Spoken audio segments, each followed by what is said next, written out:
बघा विद्यार्थी मित्रांनो, आपण 3 क्वेश्चन घेतलेले आहेत. हा आपला 4th क्वेश्चन आपण घेणार आहोत. नोट्सवर नंबर वेगळा आहे, तुम्ही जो आपला सिरियल नंबर चालू आहे त्याप्रमाणे घ्यायचा आहे. इथे व्हिडिओ पॉज करून तुम्ही क्वेश्चन लिहू शकतात. तर आता जर तुम्हाला आपल्या मागच्या काही दिवसात मागचा जो क्वेश्चन सेंड केला होता त्या क्वेश्चनमध्ये आणि या क्वेश्चनमध्ये थोडा 5-6 दिवसांचा गॅप पडल्यामुळे जर तुम्हाला थोडासा विसर पडला असेल तर मागचा व्हिडिओ एक वेळा बघा. आता कोणता बॅलन्स कशामध्ये येईल मी इथे टिक करून देतो, मग आपण आन्सर सॉल्व करणार आहोत. Opening stock of raw material direct सुरुवातीला आपल्याला घ्यायचं असतं, त्याला आपण डायरेक्ट मटेरियलमध्ये ट्रान्सफर करणार. परचेसेस आपण डायरेक्ट मटेरियलमध्येच घेतो. क्लोजिंग स्टॉक डायरेक्ट मटेरियलमध्ये घेतो पण तिथून लेस करावा लागतो. प्रोडक्टिव्ह वेजेस हा आपल्याला मटेरियल कन्झ्यूममध्ये घ्यायचा असतो, मटेरियल कन्झ्यूममध्ये. फॅक्टरी वेजेस फॅक्टरीमध्ये जाईल. डायरेक्ट एक्सपेन्सेस मटेरियल कन्झ्यूममध्ये येईल. रेंट रेट्स अँड टॅक्सेस फॅक्टरीचा फॅक्टरीमध्ये, ऑफिसचा ऑफिसमध्ये. ऑफिस इन्शुरन्स ऑफिसमध्ये घेऊ. Depreciation on depreciation on plant and machinery. आता मला सांगा प्लांट अँड मशिनरी कुठे वापरली जाईल रे, ऑफिसमध्ये की फॅक्टरीमध्ये? फॅक्टरीमध्ये. तर हा खर्च पण कुठे घेणार आपण? फॅक्टरीमध्ये. सिंपल आहे. सॅलरी ऑफिसची सॅलरी पेड केली ऑफिसमध्ये येईल. सेल्समनची सॅलरी पेड केली तर सेलिंगमध्ये येईल. इथे फॅक्टरीची दिलेली नाही, सोडून द्या. प्रिंटिंग अँड स्टेशनरी कुठे वापरलं जाईल रे? ऑफिसमध्ये. ऑफिस लाइटिंग एक्सपेन्सेस ऑफिसमध्ये. ऑफिस एक्सपेन्सेस क्लिअर झालं आहे ऑफिसमध्ये. इन्शुरन्स फॅक्टरीचा आहे फॅक्टरीमध्ये. ऑफिसचा दिला असेल तर ऑफिसमध्ये घ्या. Travelling expenses सेलिंगमध्ये. सॅम्पलसुद्धा सेलिंगमध्ये येणार. डिलिव्हरी व्हॅन पण सेलिंगमध्ये, कारण इथे डिलिव्हरी व्हॅन एक्सपेन्सेस तुम्ही म्हणायचं आहे. डिलिव्हरी व्हॅन मेंटेनन्स किंवा एक्सपेन्सेस असं पुढे लिहायचं आहे लिहिताना. तो सेलिंगमध्ये येईल. म्हणजे जी माल पोहोचविण्याची गाडी आहे त्या गाडीचा हा खर्च आहे, तर तो सेलिंगसाठी असतो म्हणून सेलिंगमध्ये घेतला. Carriage and freight outward, carriage and freight inward, 2 प्रकारचे तुम्हाला दिलेले आहेत. मग आता कॅरिएज कशाला म्हणतात? तर कॅरिएज म्हणजे माल वाहतुकीसाठी लागलेलं गाडीचं भाडं. आता कॅरिएज अँड फ्रेट आउटवर्ड म्हटलं म्हणजे विक्रीसाठी जो माल आपण पाठवला आहे त्याचं भाडं आहे, सेलिंगमध्ये घेणार. आणि इनवर्ड म्हणजे जो माल आपण परचेस केलेला आहे त्याचं गाडीचं भाडं आहे, परचेसचा खर्च म्हणून परचेसमध्ये ॲड. ऑक्ट्रॉय ऑन परचेस, पुन्हा परचेसचा खर्च आला परचेसमध्ये ॲड. ॲडव्हर्टाइजमेंट आपण जाहिरात केली, माल जास्त विकण्यासाठी आपण जाहिरात करतो म्हणून तो सेलिंगमध्ये येईल. आणि सेल आपण सगळ्यात शेवटी घेणार. इतका सिंपल क्वेश्चन आहे. आता हा क्वेश्चन आपण सॉल्व करून घेणार आहोत. तर आता सॉल्व करताना प्राईम कॉस्टपर्यंत स्टेप बाय स्टेप यायचं असतं. कोणता बॅलन्स डायरेक्ट मटेरियलमध्ये येणार आहे, मटेरियल कन्झ्यूममध्ये येणार आहे हे अगोदर बघून घ्या. नंतर फॅक्टरी, ऑफिस आणि सेलिंग हे बॅलन्स आपल्याला एकत्र ट्रान्सफर करायचे असतात आणि शेवटी फक्त आपल्याला कॉस्ट शीट क्लोज करायचं असतं. इतका सिंपल क्वेश्चन आहे. तर बघा आता आपण हा क्वेश्चन राईट डाऊन तुम्हाला करून देतो. बघा मित्रांनो, आन्सरसाठी जे आखलेलं आहे ते तुम्हाला समोर दिसत आहे. आता आपण एक एक बॅलन्स ट्रान्सफर करू. तर बघा सगळ्यात पहिले डायरेक्ट मटेरियल म्हटलं म्हणजे याच्यामध्ये काय काय येत असतं. सगळ्यात पहिले opening stock of raw material.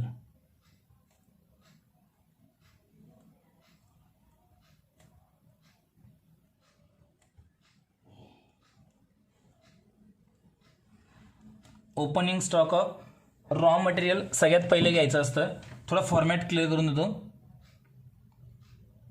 याच्यामध्ये ॲड करायचं असतं आपल्याला परचेस ऑफ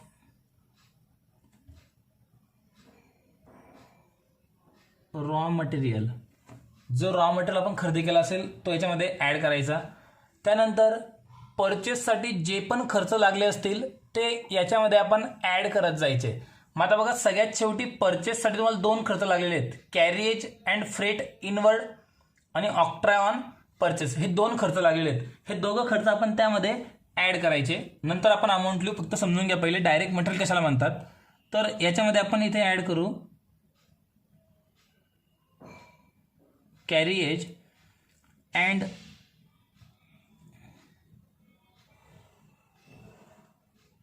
फ्रेट इनवर्डची अमाऊंट घ्यायची आहे.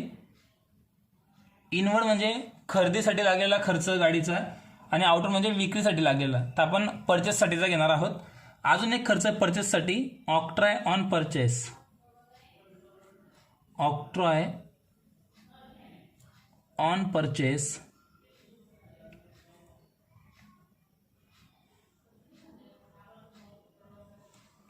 बघा, ऑक्ट्रॉय ऑन परचेसेस इतके खर्च इथे झाले. हे झाल्यानंतर मग इथून लगेच लेस होऊन जातं closing stock of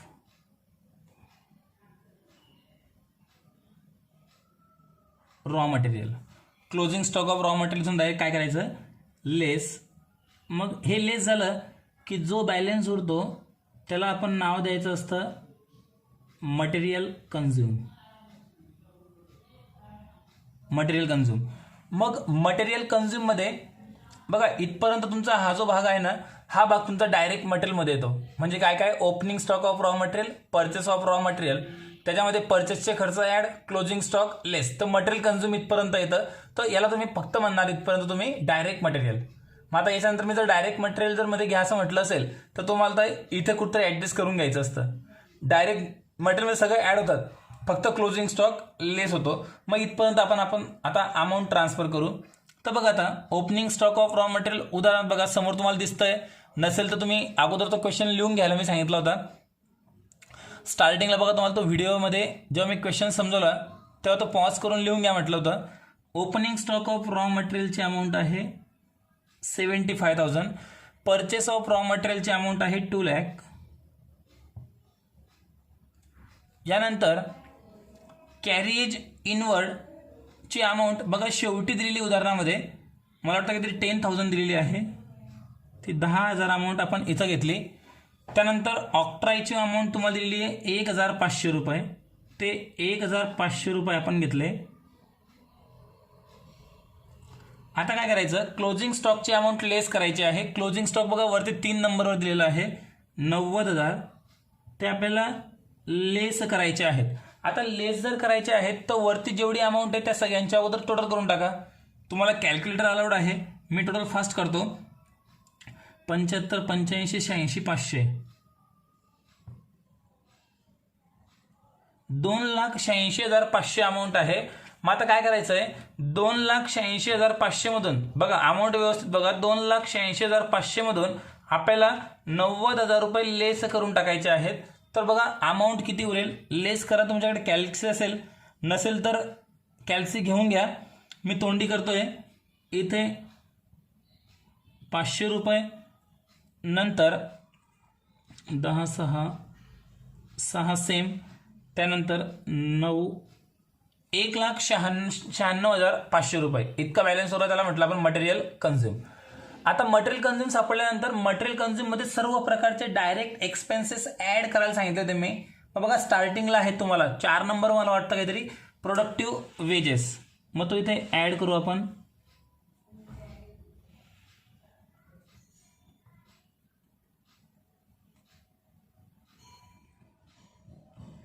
productive वेजेसची amount आहे 1,60,500 रुपये. सॉरी, फक्त 1,60,000 रुपये आहेत. Productive wedges 1,60,000. आणि यानंतर पुन्हा एक मटेरियल कन्झ्युमचा बॅलन्स आहे डायरेक्ट एक्सपेन्सेस, त्याची अमाऊंट आहे 45,000 रुपये.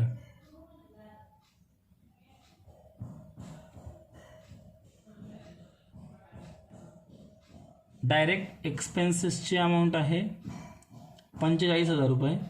आणि बस इथपर्यंत आपला प्राईम कॉस्टपर्यंत आपण पोहोचून जाऊ. हे अमाऊंट ॲड करून टाका. 1,96,500 मध्ये 1,96,000 प्लस 1,60,000 प्लस 45,000 करायचे आहेत. तर यांची टोटल जर आपण केली तर माझ्या माहितीप्रमाणे 4,01,500 अमाऊंट येत आहे. 4,01,500. 4,01,500 अमाऊंट आली.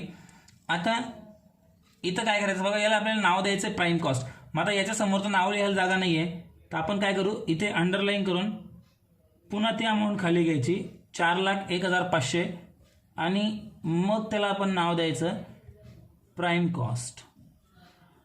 आणि बघा तुम्हाला क्वेश्चनमध्ये विचारलेलं आहे बी नंबरवर प्राईम कॉस्ट, ए नंबरवर तुम्हाला विचारलं होतं मटेरियल कन्झ्युम. ते मटेरियल कन्झ्युम पण आपण शोधून काढलं, प्राईम कॉस्ट पण बी नंबरवर आपण शोधून काढलं. 2 स्टेप झाल्या. आता आपल्याला शोधायचं आहे factory cost, cost of production, cost of sales आणि प्रॉफिट.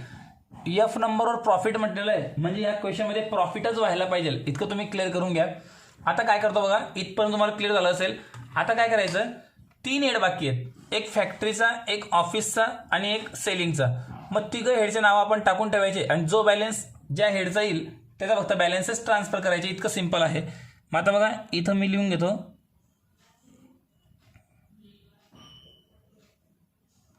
Add factory overheads. आपण क्वेश्चन वाचलेला असतो, त्यापैकी आपण काय करायचं, फॅक्टरीचे किती बॅलन्सेस अंदाजे आहेत ते चेक करून घ्यायचे. माझ्या माहितीप्रमाणे फॅक्टरीचे 4-5 बॅलन्सेस असावेत, मग त्याप्रमाणे जागा सोडून द्यायची आणि मग पुढे हेड टाकायचा ॲड ऑफिस ओव्हरहेड्स. याला आपण ऑफिस अँड ॲडमिनिस्ट्रेशन ओव्हरहेड्स पण म्हणू शकतो किंवा फक्त ऑफिस ओव्हरहेड्स म्हणा, काही फरक पडत नाही. मग ऑफिसचा पण अंदाज घेऊन घ्या, ऑफिसचे खर्च किती जवळपास. माझ्या माहितीप्रमाणे हे पण खर्च 4-5 असावेत, मग जेवढे असतील तेवढे 5 असतील. मग तेवढी जागा सोडून इथं नाव द्यायचं सेलिंग अँड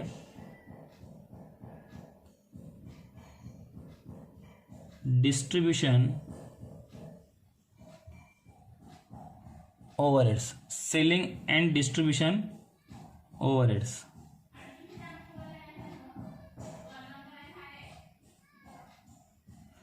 आता हे सगळे नावं घेतल्यानंतर आता काय करायचं आहे, स्टार्टिंगपासून तुम्हाला क्वेश्चन वाचायचं आहे आणि जो बॅलन्स ज्या हेडमध्ये येईल तो ट्रान्सफर करत जायचा आहे. प्राईम कॉस्टपर्यंत आपण पोहोचून गेलेलो आहोत. जो बॅलन्स एक वेळा घेतला तो पुन्हा घेऊ नका, स्टार्टिंगपासून वाचा. Opening stock of raw material झाला, परचेस ऑफ रॉ मटेरियल झाला, क्लोजिंग स्टॉक झालं, प्रोडक्शन वेजेस झालं, फॅक्टरी वेजेस बाकी आहे तो फॅक्टरीमध्ये घेऊ.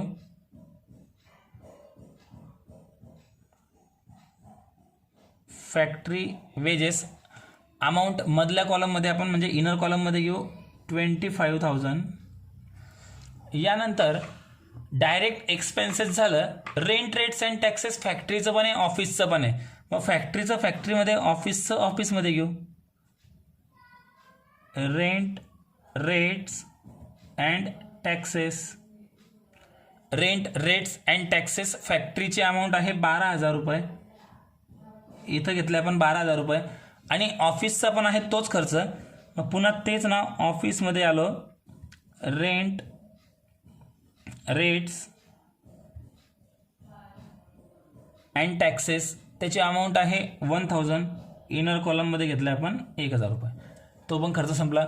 ऑफिस इन्शुरन्स म्हटलं आहे, ऑफिसचा खर्च ऑफिसमध्ये येऊन द्या. ऑफिस इन्शुरन्स, ऑफिस इन्शुरन्सचा खर्च आहे परत 1,000, तो इथं घेऊन टाकला 1,000 रुपये. पुढचा खर्च बघा, डेप्रिसिएशन आहे प्लांट अँड मशिनरीचं, फॅक्टरीमध्ये घेणार आहोत. मग इथं म्हटलं आपण डेप्रिसिएशन ऑन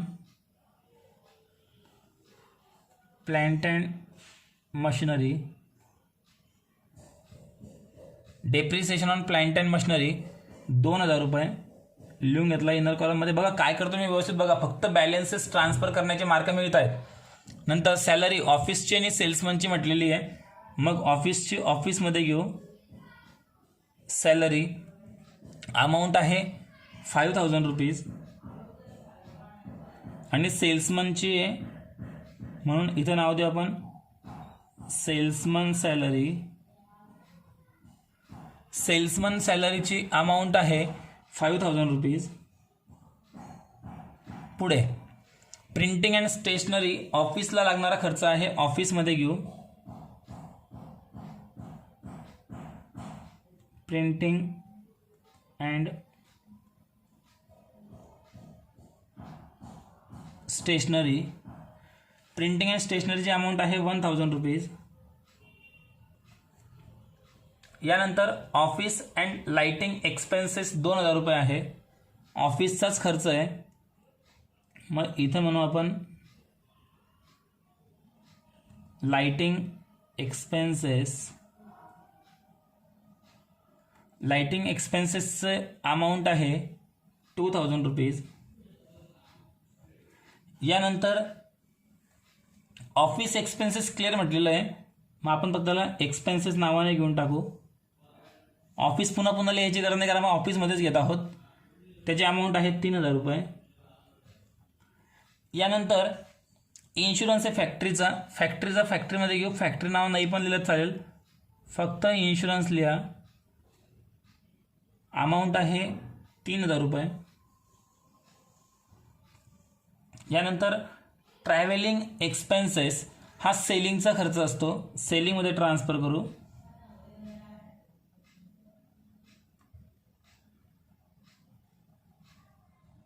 ट्रॅव्हलिंग एक्सपेन्सेस 2500 रुपये.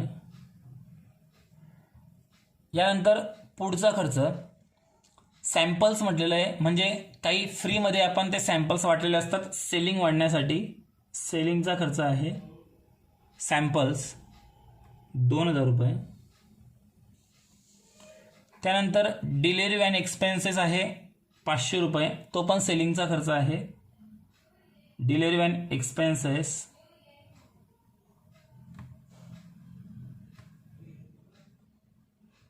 डिलिव्हरी व्हॅन एक्सपेन्सेसची अमाऊंट आहे 500 रुपये. यानंतर पुढचा खर्च कॅरेज अँड फ्रेट आउटवर्ड हा सेलिंगचा खर्च आहे, सेलिंगमध्ये घ्यावा लागेल. Carriage and freight outward. Carriage and freight outward 2000 rupees. Inward तर परचेसचा आहे, तो परचेसमध्ये आपण घेऊन टाकला. ऑक्ट्रो अँड परचेस पण झालं. ॲडव्हर्टाइजमेंट बाकी आहे, तो सेलिंगमध्ये घ्यावा लागेल.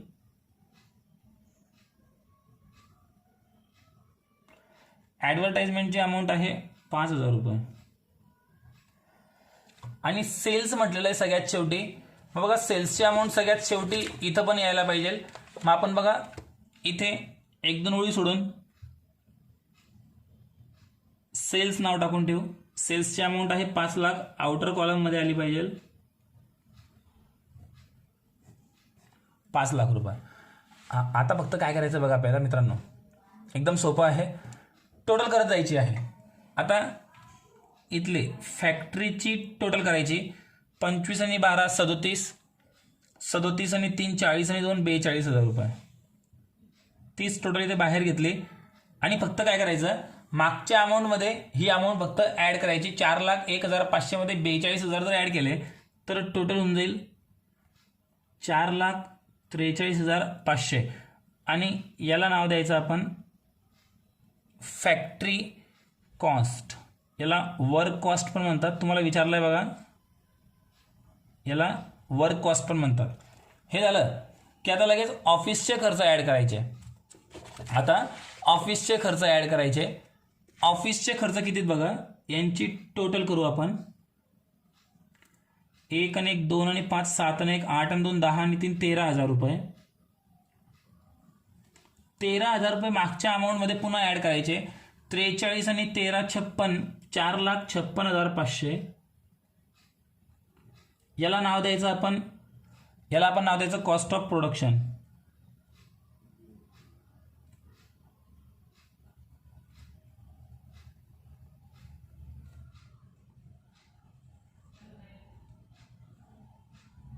Cost of production. हे झालं की मग याच्यामध्ये ॲड करायचे आता सेलिंगचे खर्च. सेलिंगचे एक्सपेन्सेस आपण त्याच्यामध्ये ॲड करू. किती बघू, 5 आणि 2 7 आणि 2 9 आणि 1 10, 10 आणि 7 17, 17,000 रुपये आहे. आता हे 17,000 रुपये ॲड करून त्याला आपण नाव देऊ टोटल कॉस्ट. तुम्हाला कॉस्ट ऑफ सेल म्हटलेलं आहे, कॉस्ट ऑफ सेल म्हटलं तरी पण चालेल. आणि कशामध्ये ॲड करायचे, 4,56,500 मध्ये, 4,56,500 मध्ये आपण 17,000 रुपये ॲड जर केले तर टोटल आपली होऊन जाईल माझ्या माहितीप्रमाणे 4,73,500. 4,73,500. आता आपण काय केलं, तुम्हाला शेवटी विचारलंय प्रॉफिट, मग तुम्हाला ह्या उदाहरणात प्रॉफिटच होईल एवढं फायनल आहे. मग 4,73,500ची वस्तू आपण कितीमध्ये विकली रे, 5 लाख मध्ये विकली, तर 26,500 रुपये इथे फरक येतोय.